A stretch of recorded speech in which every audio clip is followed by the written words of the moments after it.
My name is Chris Adamo. I'm from Sydney, Australia, and our business is called The Balloon Crew. I grew up in the balloon industry.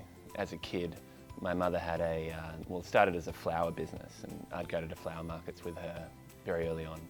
And as she migrated into balloons, I saw that transition. So she worked with balloons for about 12 years. And mostly for me, I was a university student helping do deliveries and inflating columns and arches and classic decor. She sold her business, and I experienced a bit of time in web design and graphic design. And after 1 year, I started my own business, working from home, which was a great start. I could work slowly and build up the confidence and the experience and the website, really. We were an online business. After 1 year, I opened a retail store, and that was 16 years ago. My favorite Qualitex balloon would be the 16-inch.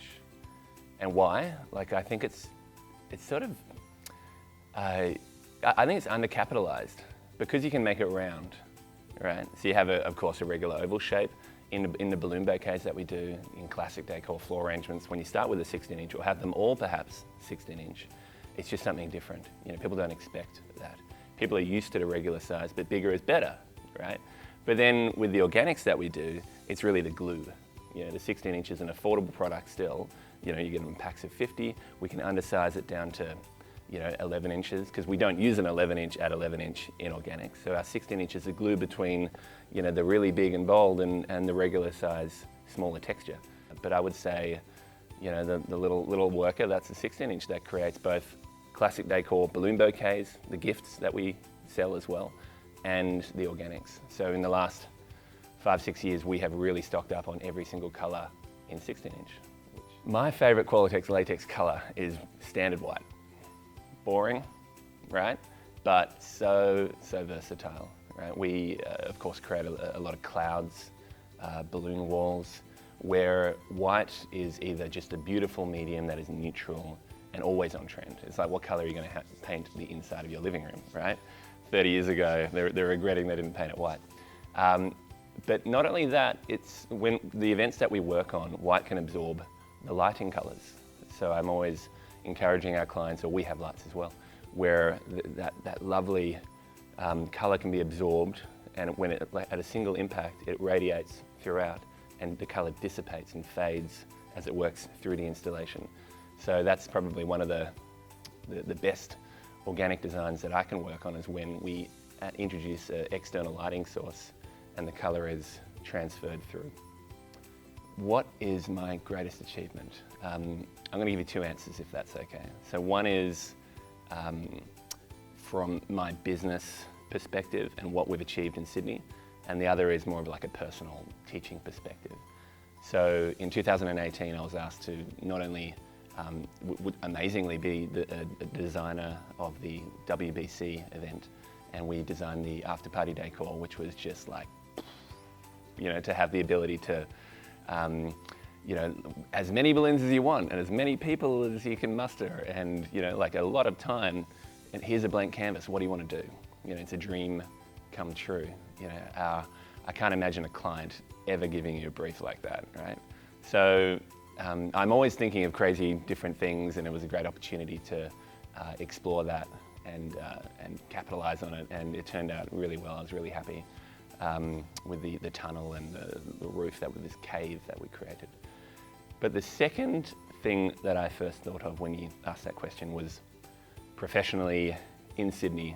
A couple of years ago, we were asked to work on an art installation at the Sydney Opera House, and there was an artist who came to this event, and the event was running for a few days, called Festival of Dangerous Ideas, and she was the main act, and she was a paraplegic, and her piece was all about lift and breaking through the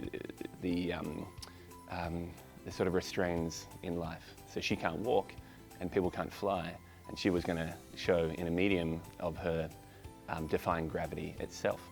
So our role in this piece was to provide all of the balloon related things, everything to do with lift, right? So really, we were the main contractor for this big event. So for 24 hours, really 48 hours, we had teams of 5 people working, 20 people working 5-hour shifts, and we inflated 18,500 balloons over the 2 days, all high floated. So the logistical challenge of making that happen with no sleep and the planning and the calculations behind it. We had Excel spreadsheets of X amount of balloons equals X amount of lift with X amount of lift loss based on time. And it was right up my alley, and I had so much fun. But more than that, I had a walkie-talkie, and I was up on the Opera House, grand stage, and there was thousands of people there to see this art installation that, wouldn't have happened without us. And my kids came, my family came, and they got the tour around the back, and they saw Dad on stage with the walkie-talkie. And when I quit graphic design back in 2002 and started a little balloon business, I just couldn't believe that my family would be proud, of this guy on stage. Yeah. So what's been my biggest failure? There was a period of time in our shop, in our business, we have about 12 employees. And in fact, in this period we had more, maybe 14, 15. Not all full-time, a lot of casuals. However, it's a lot of people to muster. And in business, you have to be a master at everything, right? You have to be all over your legals, your accounting, your website, especially for our business. The maintaining the shop, dealing with staff, right? And you have to be an expert at so many different things. We have no HR department to give us advice. And on top of that, you still have to be really good at what you do, right? So it's a very, very difficult thing.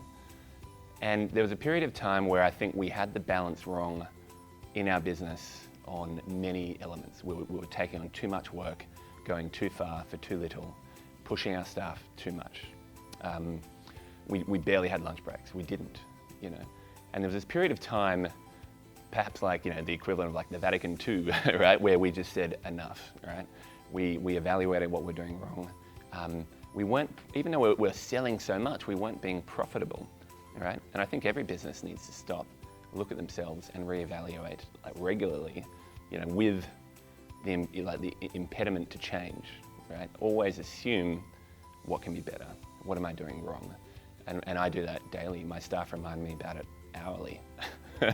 And that's cool, right? So in this instance, there was a moment where, we spoke about it, all the rest of it, and we had this day and the phone rang and we're all eating lunch. And I said, don't get it. There was 5 of us. And at that moment, right, 5 people, the phone rang. It was the most foreign experience to just stop and have a lunch break.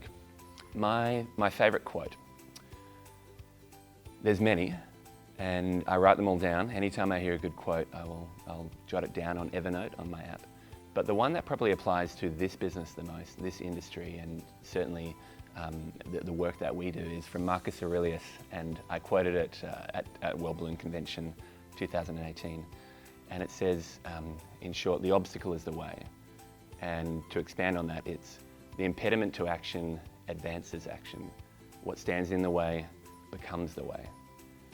So, if we go back to that 5 years ago when I wanted to push myself, or if a client comes to me with a brief, for instance, we had this big organic installation outside, and there was no rigging points whatsoever. This whole glass facade, and I wanted to say, we can't do that. I don't know how to rig there, and looked into it a little bit further and realised that the glass itself was the rigging point, using these certain really cool suction cups that we could find that glaziers use, for installing glass panels. That was the obstacle, right? And through that, I've developed another way of rigging that I'm really comfortable with now. And in fact, that's my preferred choice of rigging, because I don't have to have rope going this way or that way. It's hidden directly at the point. So yeah, the obstacle is the way. My favorite quote. Why do I share information? Why do I share tips and tricks? And if anyone messages me, I'll reply when I can, with help. And it feels good, right? I think happiness in life is in giving. And I didn't quite realize that until people started asking, right? So that's just, the opportunity to teach with Qualitex is fulfilling, that need, that wonderful opportunity within me to give. But from another level, I think we as an industry grow through the sharing of information. And selfishly, imagine this, if everyone in my market did a poor job, okay? And you're a customer and you're looking to get balloons for the first time, you go out on a limb, you get balloons for your corporate event, and they're horrible. You're never going to use balloons again, right? That is your understanding of balloon decor. You're going to go back to flowers or more lighting and AV, right? You won't put your budget on balloons. However, if I help one of my competitors do an excellent job, right? The 100 people that'll be at that corporate event will see an excellent job. And there's a chance that when they want to decorate their next event, they'll use balloons. There's a chance that when they use balloons, they'll call me, right? So we need to share. We need to help grow our industry together because there's so many other mediums out there that we're competing against as a whole. Yeah, so it's a no-brainer financially and, like internally. Sharing is good.